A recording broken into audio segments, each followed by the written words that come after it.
Hello, I'm Patrick Jackson and this is Smoki. We've just won Best Rescue. Tell us a little bit about Smoki's story. So Smoki was on the street of Albania and she was getting kicked by some homeless children. So I gave them €10 and picked her up and took her to the hostel where I was staying. And in the hostel they wouldn't allow us to have a dog until they saw her and let her in, and she slept under the fire that night. And then in the morning we took her to the vet and we got all the way up to France, visiting Budapest, Prague, Germany, absolutely everywhere.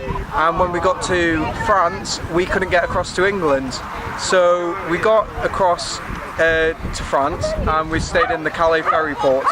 And in the ferry port we spoke to the people that were running the ferries and they put it on Facebook, our story, and then a French footballer's girlfriend saw the story and a French footballer came to visit us and paid for her French passport and vaccinations so that we could get across to England, and we just stayed in the ferry port for 30 days while the vaccinations kicked in and came across. So what were you doing in Albania in the first place? I left home for a bit of an adventure and got to Rome. That was the first plane out of the country, and made my way down to Sicily, and then decided that I hadn't travelled long enough and went across to Albania, and never expected anything like this to happen. So how long have you had Smoki now? Smoki is 7 months old, so I've had her just over 6 months. I picked her up at a few weeks old.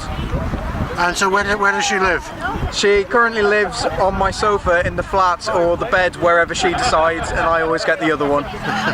So Smoki's a bit of the boss. Smoki's definitely the boss. I don't think I'll ever have any points over her or any masculinity. I think Smoki just wipes the floor with me.